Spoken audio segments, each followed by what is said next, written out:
ابتدا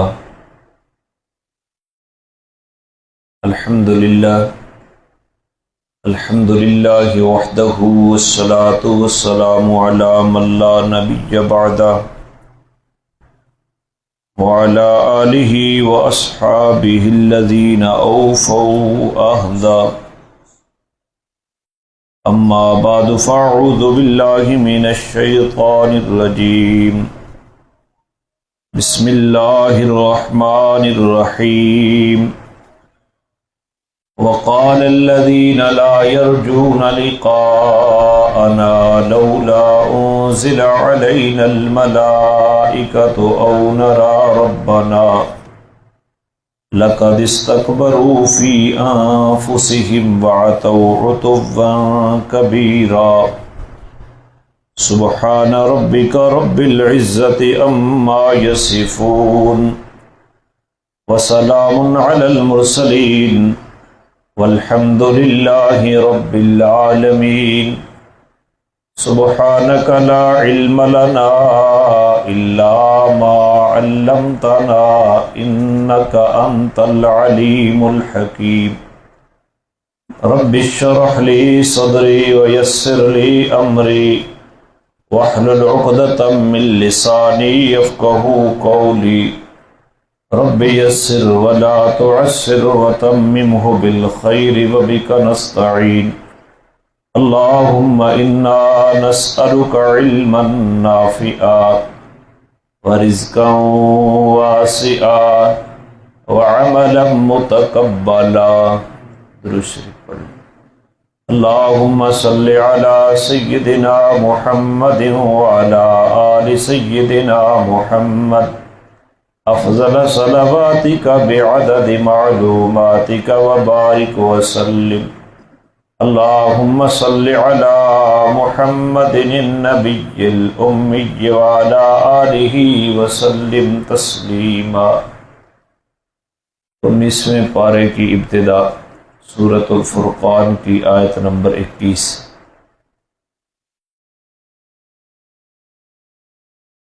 پکھے تلے نیندر بھی آوے سی 587 میں کہا چلو سپیکر لواں چاہے تو گرمی تھی نہیں پچھلے درس سے میں محسوس کی تھی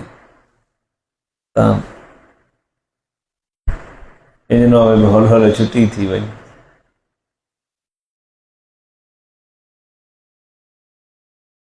پچھلے درس میں آیت نمبر 10 سے یہ چیز بیان ہوئی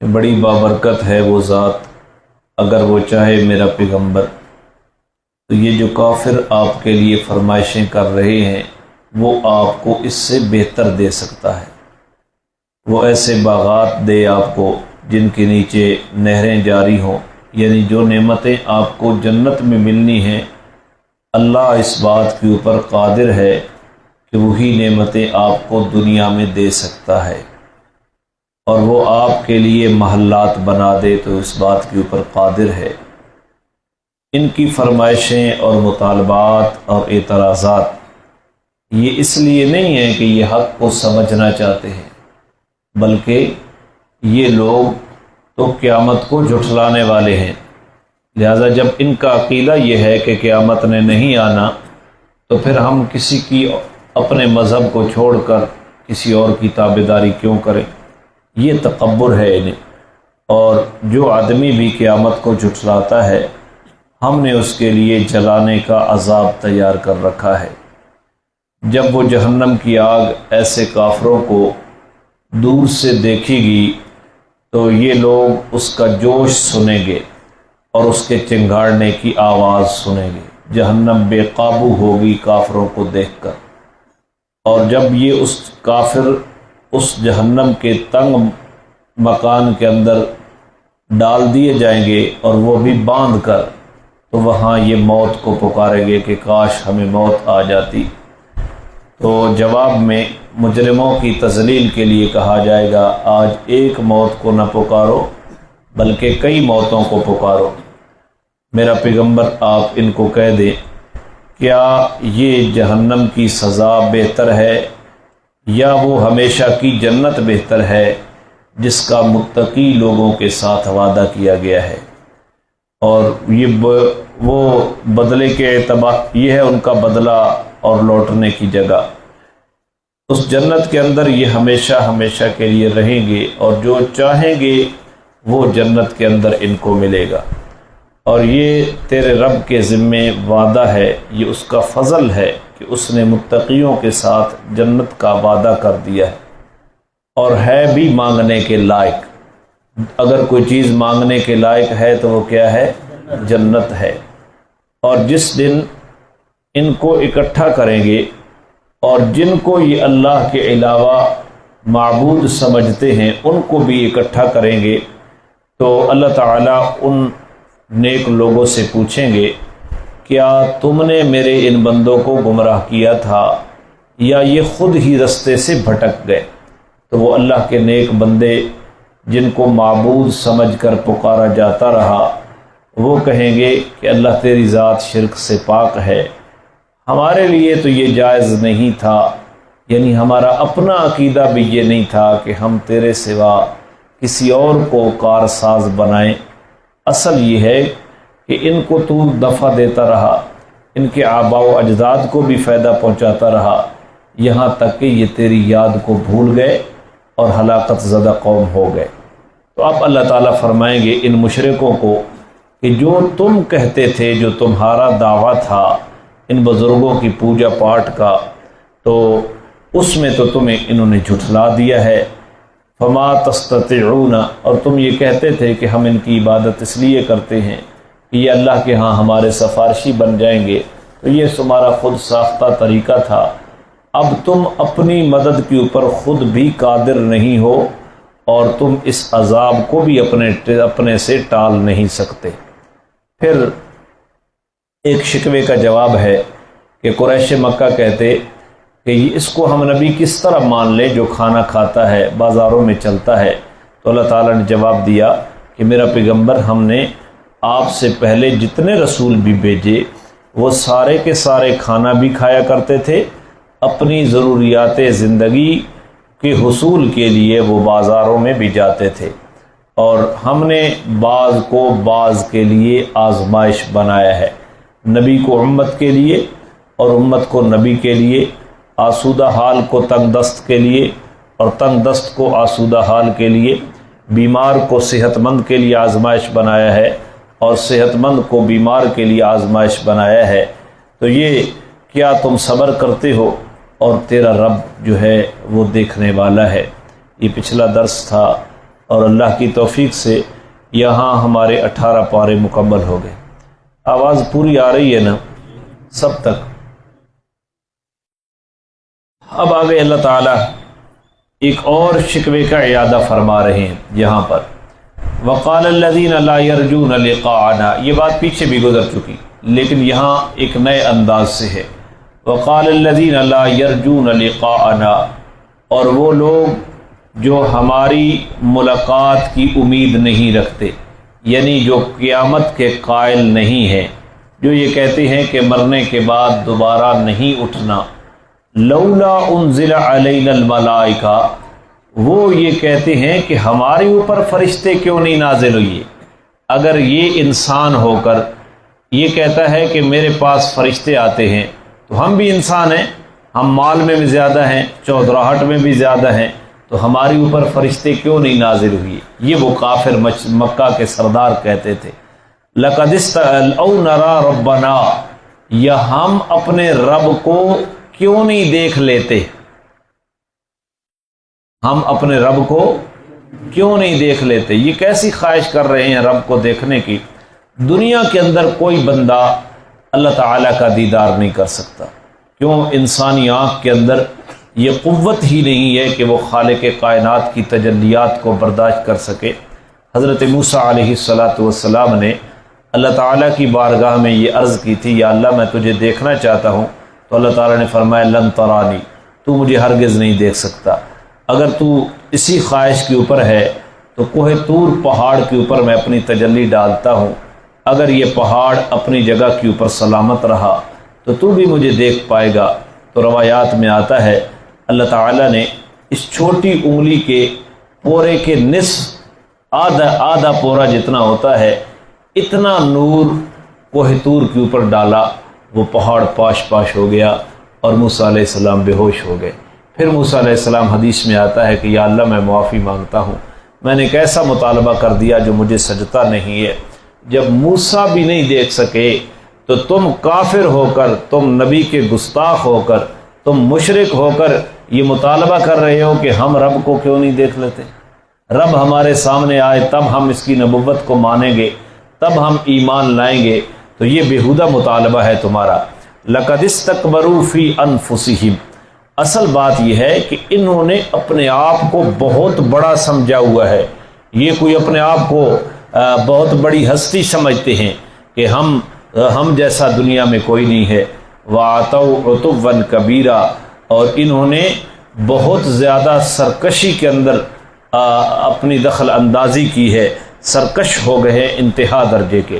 اللہ تعالی ہمیں محفوظ فرمائے، اور ایمان بالغیب جو اس امت کی صفت ہے اللہ تعالی ہمیں وہ نصیب فرمائے۔ یوم یرون الملائکہ، یہ آج کہہ رہے ہیں کہ فرشتے ہمارے سامنے کیوں نہیں آ جاتے؟ اگر اس کے اوپر فرشتے آتے ہیں تو ہمیں بھی تو فرشتے دکھائی دیں۔ تو اللہ تعالیٰ نے فرمایا اچھا یہ شوق بھی ہم پورا کر دیں گے تمہارا، جب موت آئے گی۔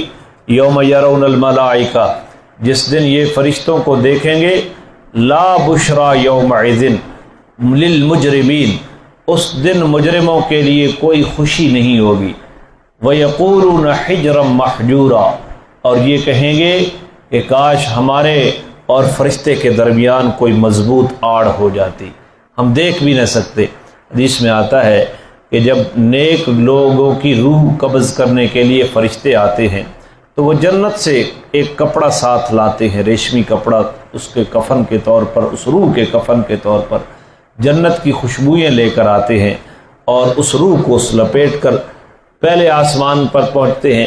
آسمان کا دروازے کے اوپر جو دربان ہے وہ کہتا ہے اس دروازے سے اس کو گزارو، دوسرے فرشتے دوسرے دروازے والے کہتے ہیں اس طرف سے گزارو، تیسرے کہتے ہیں اس مبارک روح کو اس طرف سے گزارو۔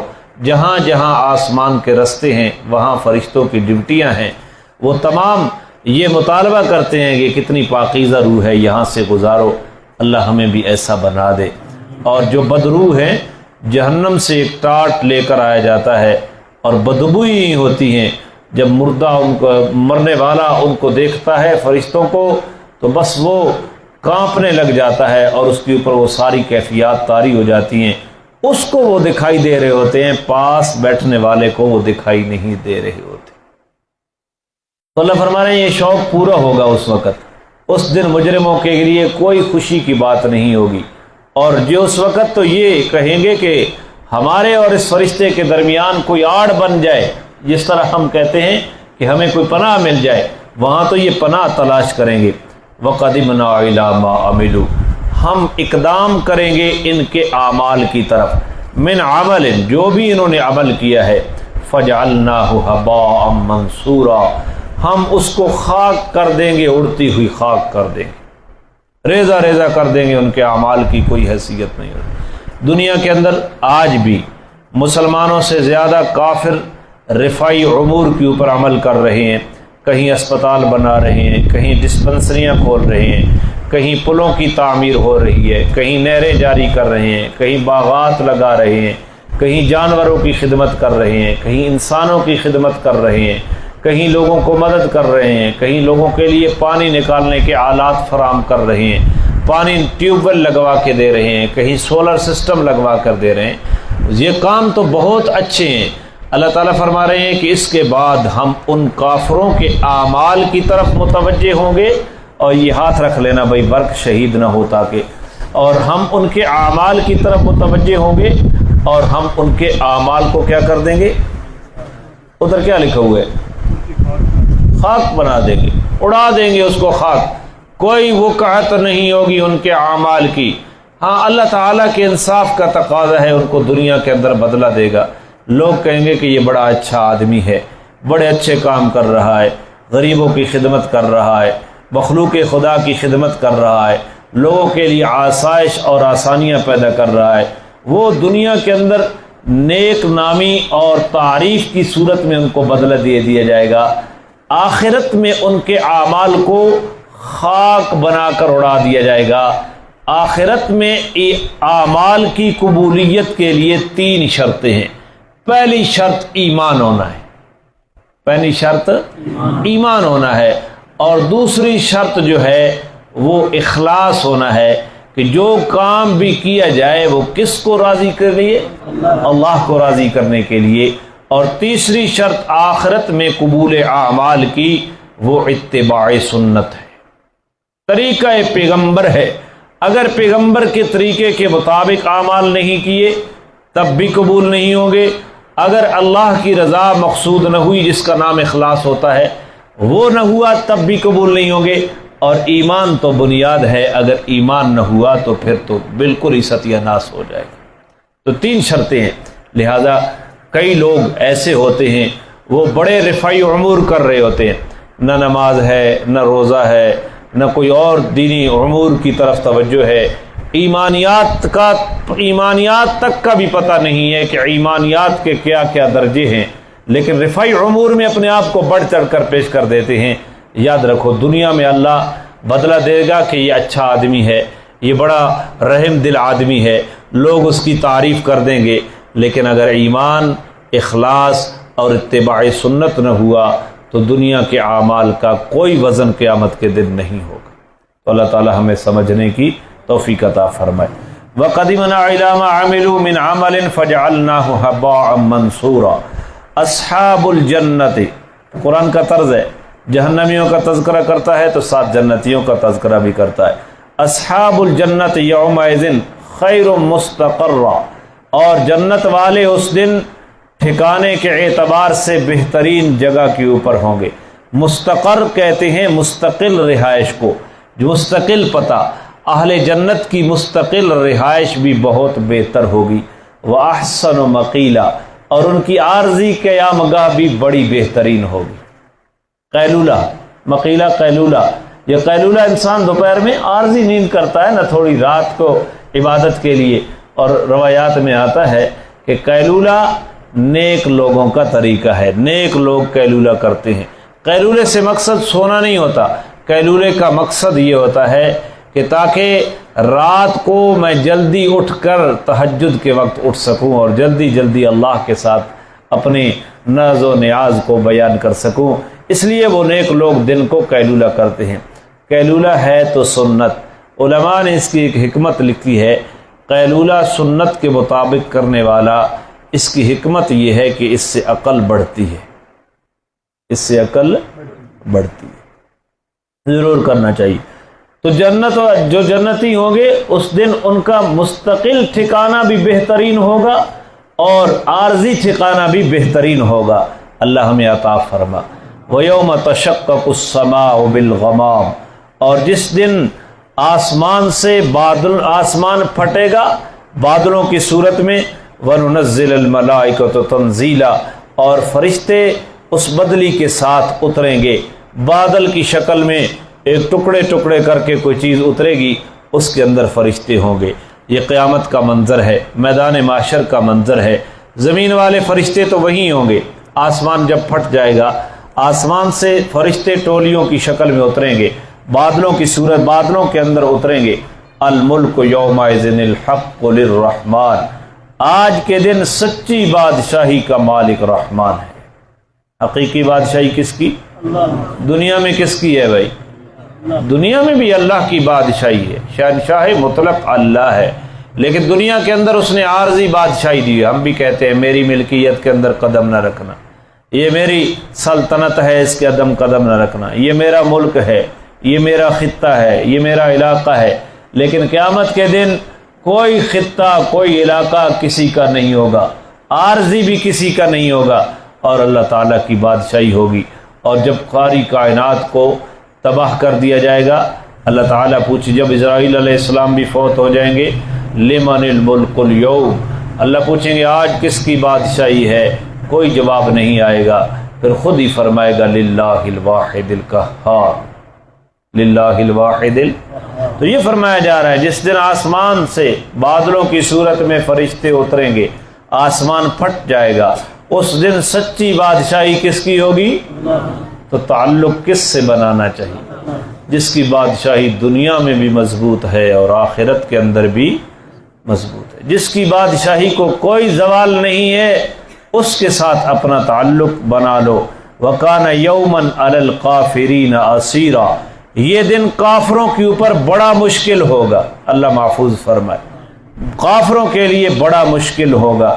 اگلی آیات ذرا توجہ سے سننا، قرآن کریم ایک اصول بیان کر رہا ہے، وَيَوْمَ يَعَضُّ، ایک چیز ایک بیان کر رہا ہے، ایک حسرت کی ایک وجہ بیان کر رہا ہے۔ وَيَوْمَ يَعَضُّ الظَّالِمُ عَلَى يَدَيْهِ، جس دن ظالم آدمی اپنے ہاتھوں کو کاٹے گا۔ بندہ جب انتہائی افسوس کی حالت میں ہوتا ہے تو وہ اپنے دانتوں سے اپنے جسم کو کاٹتا ہے، کبھی انگلیوں کو کاٹتا ہے، کبھی کلائی اس نے منہ میں ڈال لی اور کاٹتا ہے اس انتہائی افسوس کی حالت میں۔ کافر اس دن، ظالم اس دن اپنی انگلیوں کو کاٹے گا اور کیا کہے گا اس افسوس میں؟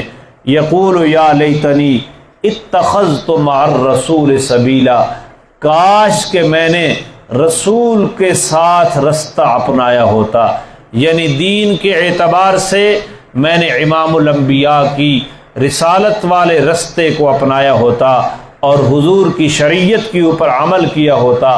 یا ویلتا لیتنی لم اتخذ فلانا حلیلا، سنو بھائی دوستیوں والو، فیس بک کے اوپر بڑی پوسٹیں چڑھتی ہیں، بس مخلص دوست جو ہیں ان کے بارے میں، اور پھر دوستوں کے اوپر غرہ ہونے کے بارے میں ہمارے نوجوانوں کو شوق ہے کہ مخلص دوست ملنا چاہیے، لیکن تھوڑا سا آگے جب بندہ چلتا ہے نا، جب جوانی کے خد و خال ڈھلنا شروع ہو جاتے ہیں، بیوی بچے ہو جاتے ہیں، تو پھر یہ اخلاص میں اخلاص کہیں بھی نظر نہیں آتا۔ یہ اخلاص اسی وقت تک ہوتا ہے جب یہ ماں باپ کے رحم و کرم کے اوپر پل رہے ہوتے ہیں، اور جوانی بھی خوب ہوتی ہے، اس وقت ہر طرف اخلاص کی جھمکار نظر آتی ہے، لیکن آگے جا کر ایک ایک کر کے سارے چھوڑتے رہتے ہیں۔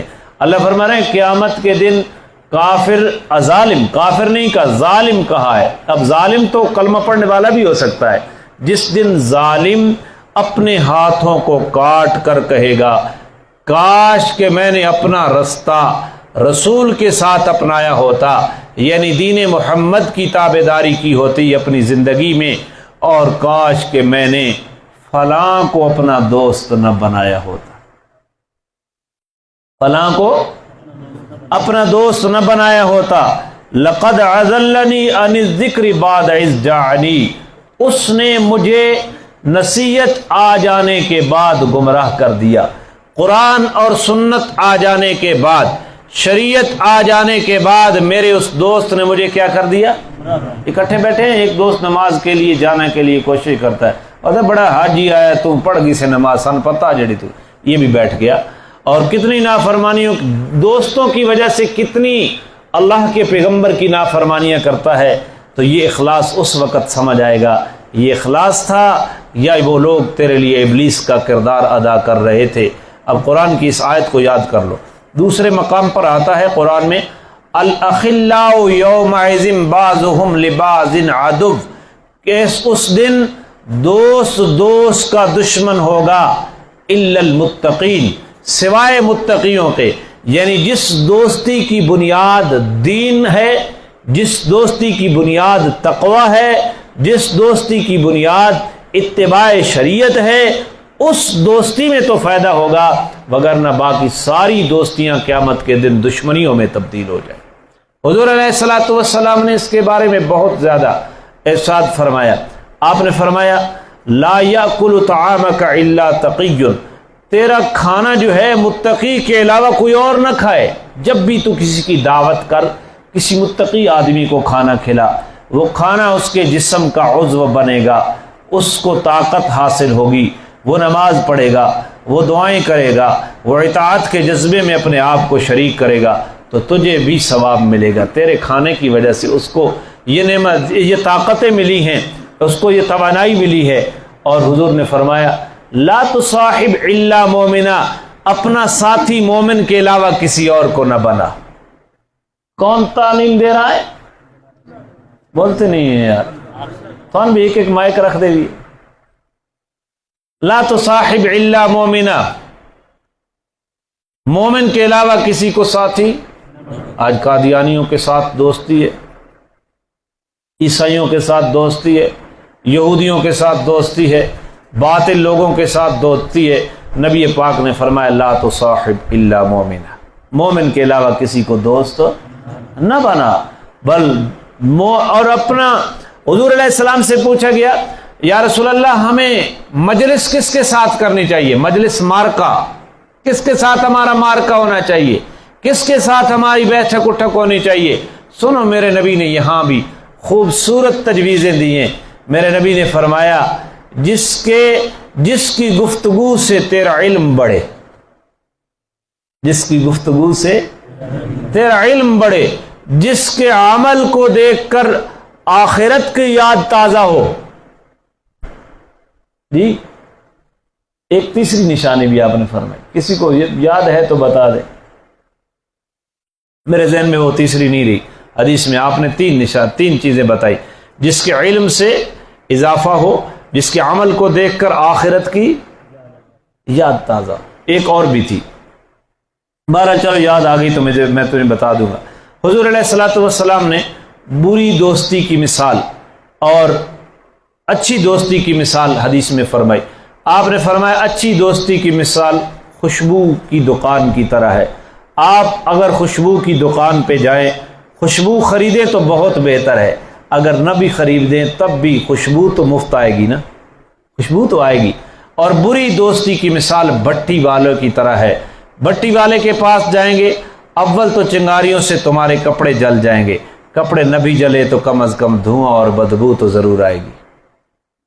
اور حضور علیہ الصلوۃ والسلام نے فرمایا المرء علی دین خلیلہ، آدمی اپنے دوست کے مذہب پر ہوا کرتا ہے۔ آدمی جنہوں نے یاری وہابیہ نہ آلون، جنہوں نے چرسیہ نہ، جنہوں نے شیعہ نہ، المرء علی دین خلیلہ، آدمی اپنے دوست کے مذہب پر ہوتا ہے۔ میرے نبی نے فرمایا فَلْيَنظُرْ مَن يُخَالِلْ، اچھے طریقے سے دیکھ لے کس کو دوست بنا رہا ہے۔ یہ یوں مانا علماء نے یوں بھی کیا ہے، اچھے طریقے سے دیکھ لے اس کا دوست کون ہے، وہ کن کے ساتھ دوستی رکھتا ہے، جس کے ساتھ تیری دوستی ہے اس کی دوستی کن کے ساتھ ہے، یہ دیکھ کر تو اپنی دوستی کی پینگیں بڑھا۔ اور حضور نے فرمایا سنو، نتیجتاً دوستیوں کا نتیجہ، حضور نے فرمایا المرء مع من احب، قیامت کے دن آدمی اسی کے ساتھ ہوگا جس کے ساتھ وہ دنیا میں محبت کرتا تھا۔ محبت بد مذہب سے تھی تو بد مذہب جہاں جائے گا یہ بھی وہاں جائے گا، اور محبت صحیح العقیدہ مومن مسلمان کے ساتھ تھی تو یہ جہاں جائے گا وہ بھی۔ خوب سمجھنا، بہت کچھ تعلیمات جناب رسول اللہ صلی اللہ علیہ وسلم نے دی، تو یہاں بات سمجھ لے، آپ فرما رہے ہیں، قرآن کہہ رہا ہے کہ جس دن ظالم اپنے ہاتھوں کو کاٹ کھائے گا اور وہ کہے گا کاش کہ میں نے رسول کا رستہ اپنایا ہوتا، کاش کہ میں نے فلاں کو دوست نہ بنایا ہوتا، قرآن و حدیث آنے کے بعد اس نے مجھے گمراہ کر دیا، وہ مجھے جوئے کے اوپر لگا گیا، اس نے مجھے نماز کا انکاری بنا دیا۔ آج بھی بھائی عابد کہہ رہا تھا کہ کسی جگہ کے اوپر بحث ہو گئی، یہاں ایک خبیث کا مرید ہے وہ کہتا ہے حضور کی ایک بیٹی ہے، دوسرا ادھر پلید کا مرید ہے وہ بھی کہتا ہے حضور کی ایک بیٹی ہے، تو ہمارا کون سا کردار؟ حضور کی کتنی بیٹی ہیں؟ حضرت عثمان کا لقب کیا ہے؟ ذو النورین، دو نوروں والا۔ یہ دو نور کون ہیں جن کی وجہ سے یہ لقب ملا؟ ایک رقیہ بنت رسول اللہ اور دوسری ام کلثوم بنت رسول اللہ، ان کی وجہ سے عثمان کو ذو النورین کہا گیا۔ اور جب دوسری فوت ہوئی، رقیہ فوت ہوئی، آپ نے ام کلثوم بیاہ کر کے دی، ام کلثوم فوت ہوئی، آپ نے فرمایا میری کوئی اور بیٹی ہوتی تو یکے بعد دیگرے عثمان کو دیتا جاتا۔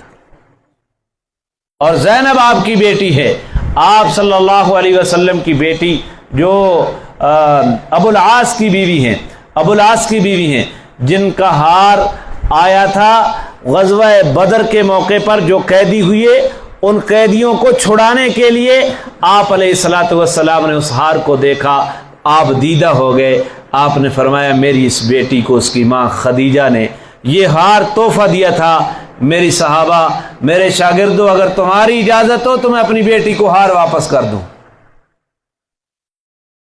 تو یہ گند پھیلایا جا رہا ہے، میں اور آپ کس صف میں کھڑے ہیں؟ ہم نے اس گند کو دلائل سے روکنا ہے یا نہیں روکنا؟ روکنا ہے۔ اس بات اپنی بات کا حضور کے بیٹیوں کا جو انکار کرتا ہے، ایک بیٹی مانتا ہے، 3 نہیں مانتا۔ آپ کسی آدمی کو کہہ دیں کہ یہ تو تیری اولاد ہے اور یہ تیری نہیں ہے، تو وہ کیا کہنا چاہتا ہے؟ حضور کی کتنی بیویاں ہیں؟ 11 بیویاں ہیں، وہ اہل بیت نہیں ہیں۔ حضور کی 3 بیٹی ہیں، بچپن میں فوت ہو گئے، بیٹے تو ہیں، وہ آپ کی اہل بیت ہے۔ اور جناب سیدنا علی المرتضیٰ رضی اللہ تعالی عنہ کے خاندان کو آپ علیہ السلام نے بذریعہ دعا اہل بیت میں شامل کروایا، اللہم ہؤلاء اہل بیتی، تو وہ اہل بیت بنے حضور کی دعا سے۔ اور حضور کی بیویاں قرآن کی نص سے اہل بیت ہیں۔ حضرت ابراہیم علیہ السلام کی بیوی کھڑی تھی جب فرشتے آئے لوط علیہ السلام کی قوم کے اوپر عذاب لینے کے لیے۔ ابراہیم علیہ السلام بڑے مہمان نواز تھے، جو ہی وہ انسانی شکل میں آئے، ابراہیم علیہ السلام نے سمجھا کہ یہ مہمان ہے، انسان ہے، فوراً گئے گھر میں ایک بچڑا ذبح کیا اور اس کو خوب تل کے لے آئے اور ان کے سامنے رکھا۔ وہ کھاتے نہیں ہیں۔ ابراہیم علیہ السلام نے سمجھا شاید میرے دشمن ہو۔ اس زمانے میں دشمن کے گھر سے نہیں کھاتا تھا، وہ نمک حرام نہیں ہوتے تھے۔ آج کا دشمن وہ ہوتا ہے جو گھر سے کھا کر دشمنی کرتا ہے اور اس کو قابل فخر عمل سمجھتا ہے۔ وہاں جب بیٹے کی اولاد کی خوشخبری دی تو اس وقت حضرت جبریل علیہ السلام نے حضرت ابراہیم کی بیوی کو کہا اہل البیت، اہل البیت۔ تو یہ گند پھیلایا جا رہا ہے، ایک طرف انکار نماز سکھایا جا رہا ہے۔ آپ کی نوجوان نسل نمازوں کے انکاری ہیں، مجھے کئی ملے اور میرے سامنے آ کر انہوں نے اقرار کیا، نماز کا انکار کیا ہے، حج کا انکار کرتے ہیں۔ ایسے لوگ مر جائیں، یاد رکھو ان کے جنازے نہیں پڑھنے، کیونکہ جنازہ مسلمان کا پڑھا جاتا ہے۔ اور جب میں یہ باتیں کہتا ہوں، میرے الفاظ کی ضرب جہاں لگ رہی ہوتی ہے وہ لوگ بھی سمجھ رہے ہوتے ہیں کہ ہمیں مخاطب کر رہا ہے۔ اور اگر تم سمجھتے ہو کہ ہم الزام لگا رہے ہیں تو تم اپنے اس الزام کی صفائی پیش کرو کہ ہم انکار نماز نہیں کرتے، ہم نمازوں کے قائل ہیں۔ کرنی چاہیے یا نہیں کرنی چاہیے؟ چلو ہم الزام ہی لگا رہے ہیں نا کہ یہ نمازوں کے منکر ہیں، تو تم اپنی صفائی پیش کرو کہ ہم نمازوں کے منکر نہیں ہیں۔ انکار نماز کرنے والا مسلمان نہیں ہے، انکار ضروریات دین کا انکار کرنے والا مسلمان نہیں ہے۔ تو میرے الفاظ کی چوٹ تو آپ کو ستاتی ہے، لیکن آپ اپنے اوپر اس الزام کو لگنے والے الزام کی صفائی کیوں نہیں پیش کرتے؟ جرت کرو اور یا تو اعلانیہ انکار کرو، پھر ہم دیکھتے ہیں کہ تم کس طرح دن دناتے پھرتے ہو، اور خفیہ طور پر تم ضروریات دین کا انکار بھی سکھا رہے ہو، کہیں آل بیت کی محبت کے نام کے اوپر ایسی چیزیں متعارف کروا رہے ہو جن کا دین اسلام کے ساتھ کوئی تعلق نہیں ہے۔ اور پھر جب میں بات کرتا ہوں آپ کے تینوں طبقوں کو تکلیف ہوتی ہے تو آپ ذرا اپنی صفائی پیش کریں کہ ہمارا انکار نماز سے کوئی تعلق نہیں ہے، ہم نبی کے خاندان کو نہیں تقسیم کر رہے، ہم نبی کی بیٹیوں کا انکار نہیں کر رہے، تو ہم بھی رجوع کر لیں گے اپنی بات سے۔ میری بات غلط ہے؟ ہم بھی رجوع کر رہے ہیں، ہمیں کوئی شوق نہیں ہے کسی کو منکر نماز بنانے کا یا کسی کو کافر بنانے کا۔ ہاں ہماری ذمہ داری ہے کفر کو کفر بتائیں گے کہ یہ کفر ہے، اور اگر کوئی ایسا نہیں ہے تو اپنی صفائی پیش کر دے کہ اگر مراد آپ کی ہماری طرف ہے تو ہم ایسے نہیں ہیں۔ اگر تم صفائی پیش نہیں کرو گے تو ہمارے پاس تمہارے مریدین کے اقوال موجود ہیں جو ہمارے سامنے آ کر نماز کا انکار کرتے ہیں، جو ہمارے سامنے آ کر ضروریات دین کا انکار کرتے ہیں، تو ہم یہ سمجھنے کے اوپر مجبور ہیں کہ ان کے جو گرو ہیں وہی ان کو سکھا رہی ہیں، لہذا ایسے شخص کلمہ پڑھنے کے باوجود مسلمان نہیں ہے، مر جائیں تو ان کا جنازہ نہیں ہے، ان کے لیے بخشش کی دعا نہیں ہے، کیونکہ جنازہ رسم نہیں ہے، جنازہ مسلمان کی ایصال ثواب کے لیے پڑھا جاتا ہے۔ جنازہ کافر کا جنازہ پڑھنے والا خود مسلمان نہیں رہتا، اس کا نکاح بھی ٹوٹ جایا کرتا ہے۔ میں ببانگ دول کہہ رہا ہوں، میں بڑی کھلے الفاظ میں کہہ رہا ہوں، نہ مجھے کسی چیز کا ڈر ہے نہ کسی چیز کا لالچ ہے۔ اپنی صفائی کر لو، وگرنہ ہم اب دلائل کے انبار لے کر تمہارا پیچھا کرنے والے ہیں۔ آج تک جو کچھ غفلت اور کوتاہی ہو گئی ہم اللہ کی ذات سے اس سے معافی مانگتے ہیں، آئندہ کے لیے ہم یہ کوتاہی نہیں کریں گے، ہم دلائل کی جنگ تمہارے ساتھ لڑیں گے اور تمہیں ہم یہ اس انداز میں نہیں رہنے دیں گے جس انداز میں تم قرآن و سنت کی دھجیاں بکھیر رہے ہو اور اس کا مرکز ہمارا اچھالی شہر بن رہا ہے۔ نہیں سمجھ آپ کو؟ آپ جہاں بیٹھے میری طرف سے یہ بات کریں، بالکل اعلانیہ کریں، یا وہ رجوع کر، ہم دعوت فکر دیتے ہیں کہ ہمارا یہ الزام ہے، اگر آپ رجوع کر لیں اس بات سے، اور اگر الزام ہمارا الزام نادرست ہوا تو ہم توبہ کر لیں گے کہ ہم نے زیادتی کی ہے، اور اگر آپ رجوع نہیں کرتے تو ہمارا موقف ہے کہ تم مسلمان نہیں ہو، تمہارے جنازے پڑھنے کی اجازت نہ، ہم نمازیں پڑھیں گے نہ ہم کسی کو جنازہ پڑھنے دیں گے۔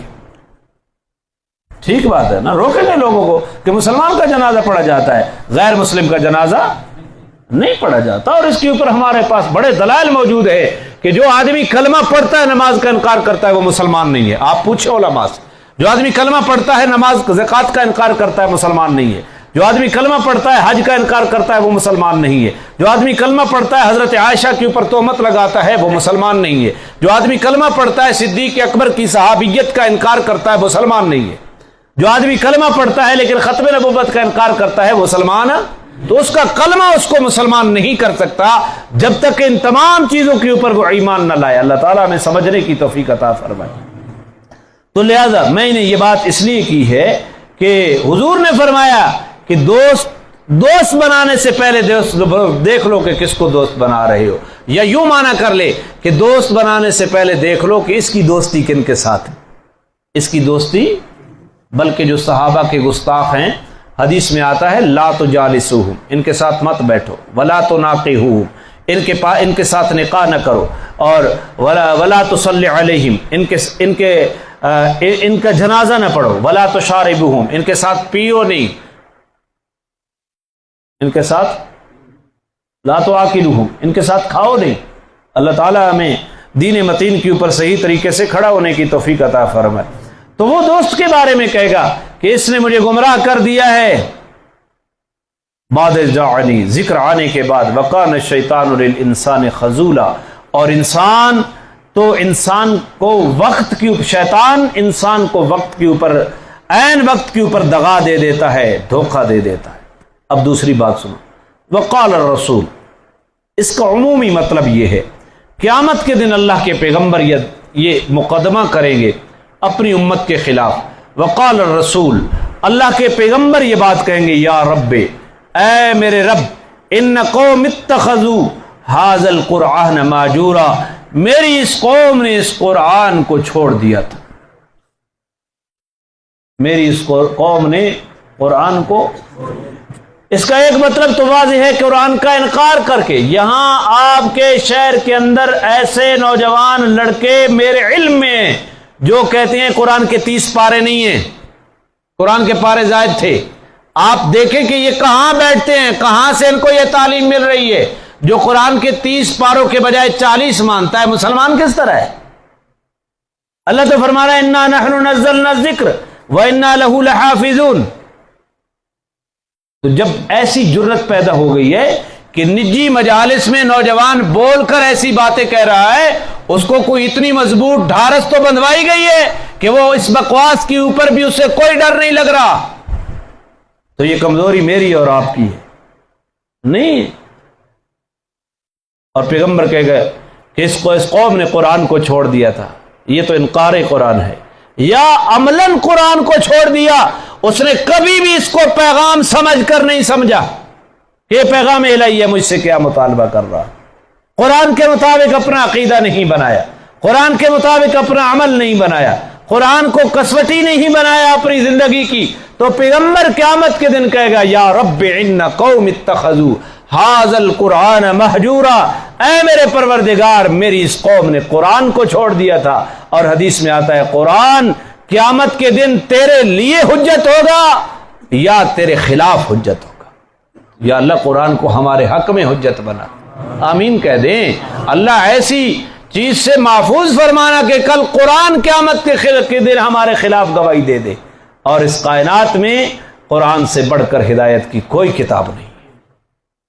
وَكَذَلِكَ جَعَلْنَا، حضور علیہ الصلوۃ والسلام پریشان ہوتے کہ میں حق بھی بیان کرتا ہوں، معجزات بھی دکھاتا ہوں اور شفقت کے ساتھ میں بیان کرتا ہوں، اس کے باوجود لوگ مجھ سے دشمنی کرتے ہیں، مجھے طرح طرح کے طعن و تشنیع کے القاب دیتے ہیں۔ اللہ تعالیٰ نے فرمایا میرا پیغمبر تسلی رکھو، وَكَذَلِكَ جَعَلْنَا لِكُلِّ نَبِيٍّ عَدُوًّا مِّنَ الْمُجْرِمِينَ، ہم نے اسی طرح جس طرح آج آپ کے لوگ دشمن ہیں، ہم نے ہر نبی کے دشمن بنائے ہیں مجرم لوگوں کے اندر۔ لہذا جب بھی کوئی بات حق کی کہتا ہے لوگ اس کی مخالفت کرتے ہیں۔ حضور علیہ الصلوۃ والسلام نے کوہ صفا کے اوپر پہلے دن چڑھ کر کس کو گالی دی تھی کہ انہوں نے حضور علیہ السلام کے چہرے اقدس کو لہولہان کر دیا؟ طائف میں جا کر کس کو گالی دی تھی میرے پیغمبر نے؟ کیا کسی کو گالی دی تھی کہ انہوں نے پیغمبر کے جسد اقدس کو لہولہان کر دیا؟ اگر پیغمبر حق بولے جواب میں پتھر ملے اور مولوی حق ملے بولے لوگ پھول کی پتیاں نچھاور کریں، لوگ اوپر جو ہے نوٹوں کی بارش کریں، تو پھر سمجھ لو یا وہ حق ہے یا یہ حق ہے۔ ہمیں کہا جاتا ہے تقریر ایسی ہونی چاہیے کہ کسی کو اعتراض نہ ہو، تو کوئی نبی ایسا بتائے جس کی تقریر کے اوپر اعتراض نہ ہوا۔ بھئی حق تو بیان کرنا ہے، جہاں بھی حق بیان ہوگا، ہاں اس کے لیے یہ ضروری ہے حق کو بیان کیا جائے لیکن جارحانہ انداز میں نہیں، دلائل کے ساتھ بیان کیا جائے، پوری جرت کے ساتھ اس کو بیان کیا جائے، لیکن اس کا مقصود طعن و تشنیع نہ ہو۔ طعن و تشنیع، حق کو حق طریقے سے بیان کیا جائے، حق نیت کے ساتھ بیان کیا جائے، تو یہ حق انشاءاللہ ضرور اپنا فائدہ رکھتا ہے، لیکن یہ امید رکھنا کہ میں حق بولوں گا اور طعن و تشنیع نہیں ہوگی، این خیال است و محال است و جنون، ضرور تمہارے اوپر طعن و تشنیع کے نشتر برسیں گے۔ میرا پیغمبر ہم نے اسی طرح جس طرح آپ کے مکہ کے اندر دشمن کھڑے ہو گئے، مجرموں میں سے ہر نبی کے دشمن ہم نے بنائے۔ وَكَفَى بِرَبِّكَ هَادِيًا وَنَصِيرًا، اور تیرا رب رہنمائی کے لیے خود ہی کافی ہے اور تیرا رب مدد کرنے کے لیے خود ہی کافی ہے۔ لہذا کسی کی دشمنی کی پرواہ مت کرو، جو آپ کی ڈیوٹی ہم نے لگائی ہے اس ڈیوٹی کو کما حق ہوا آپ ادا کرتے جائیں۔ وقال الذین کفروا، کافروں کا ایک اعتراض، وقال الذین کفروا، کافر یہ کہتے لولا نزل علیہ القرآن جملۃ واحدہ، اگر یہ قرآن اللہ کی کتاب ہے تو یہ اکٹھی کیوں نہیں نازل ہوئی؟ وہ یہودی، چونکہ عرب میں یہود بھی تھے نصارہ بھی تھے، یہودی کہتے کہ ہمارے نبی موسیٰ علیہ السلام کے اوپر تورات یک بارگی نازل ہوئی، عیسائی کہتے حضرت موسیٰ علیہ السلام عیسیٰ علیہ السلام کے اوپر اکٹھی نازل ہوئی، تو قریش مکہ بھی ان سے سنتے رہتے، وہ کہتے اگر یہ اللہ کا نبی ہے تو یہ قرآن تھوڑا تھوڑا کر کے کیوں نازل ہوتا ہے، اکٹھا کیوں نہیں نازل ہوا ہے؟ جی اکٹھا کیوں نازل نہیں ہوا؟ کذالک، اللہ تعالیٰ فرما رہے اسی طرح ہم نے اس کو، یعنی تھوڑا تھوڑا، اسی طرح کا کیا مطلب ہے؟ اسی طرح بات ہے کہ اکٹھا نازل نہیں ہوا بلکہ تھوڑا تھوڑا کر کے نازل ہوا۔ اس کی حکمت کیا تھی؟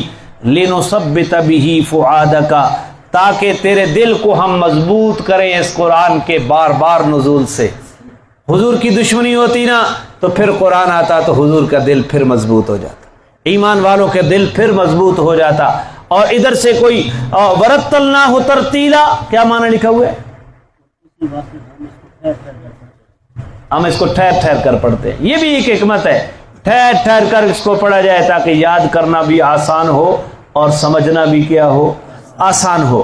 پھر فرمایا وَلَا يَأْتُونَكَ بِمَثَلٍ إِلَّا جِئْنَاكَ بِالْحَقِّ، اور جب بھی یہ کوئی مثال تیرے پاس، کوئی واقعہ، کوئی اعتراض، کوئی سوال تیرے پاس لے کر آتے ہیں، ہم اس کا جواب حق طریقے سے دے دیتے ہیں۔ ادھر انہوں نے سوال کیا، میں نے قرآن بتا کر اتار کر اس کا جواب دے دیا۔ اگر اکٹھا نازل کرتے جواب تو موجود ہوتا، لیکن ہو سکتا ہے اس وقت جب وہ سوال کریں، اعتراض کریں، اس وقت جواب ذہن میں نہ ہوتا۔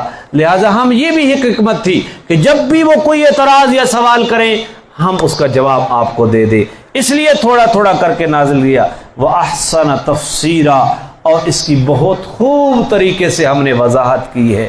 یہ قرآن کو اکٹھا نہ نازل کرنے کی حکمتیں تھی۔ الَّذِينَ يُحْشَرُونَ عَلَى وُجُوهِهِمْ، یہ وہ لوگ ہیں جن کا حشر کیا جائے گا ان کے چہروں کے بل، الی جہنم، جہنم کی طرف۔ اس کی بھی دو تفسیریں ہیں، ایک تفسیر تو یہ ہے کہ قیامت کے دن جہنمی سر کے بل چلیں گے، پاؤں اوپر اور سر حضرت عائشہ نے پوچھا یا رسول اللہ سر کے بل کس طرح چلیں گے؟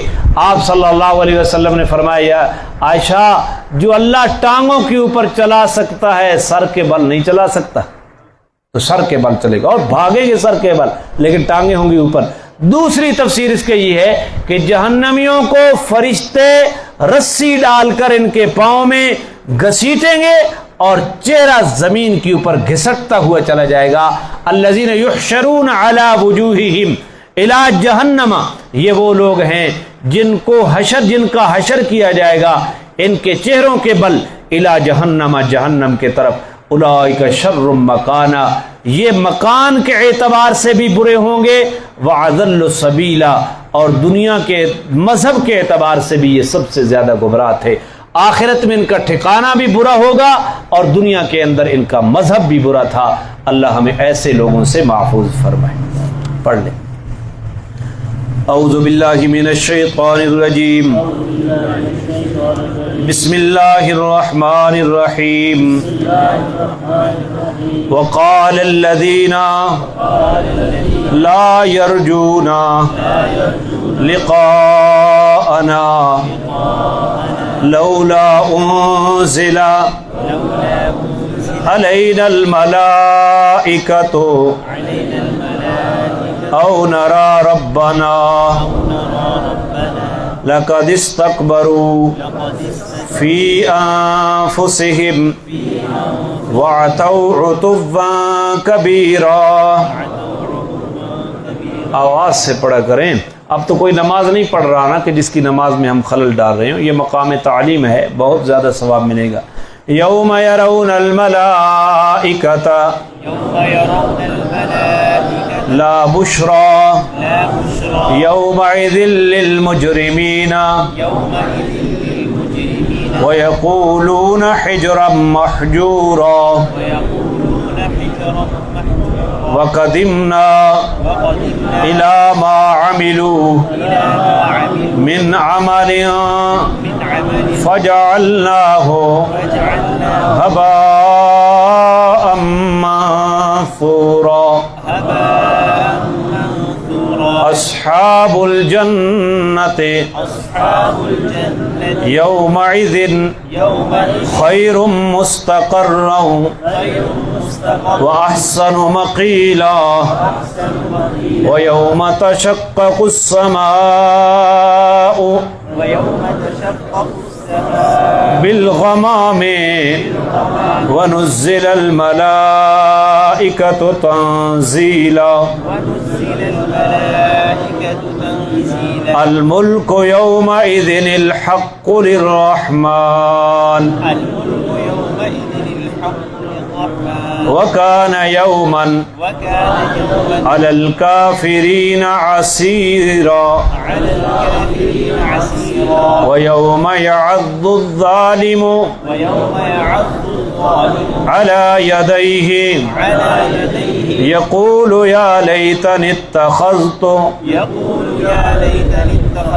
مع الرسول سبيلا۔ يا ويلتى ليتني لم اتخذ فلانا خليلا لقد عضلني عن الذكر بعد إذ جاءني وكان الشيطان للإنسان خذولا۔ وقال الرسول يا رب إن قوم اتخذوا هذا القرآن مهجورا وكذلك جعلنا لكل نبي عدوا من المجرمين وكفى بربك هاديا ونصيرا۔ وقال الذين كفروا لولا نزل عليه القرآن جملة واحدة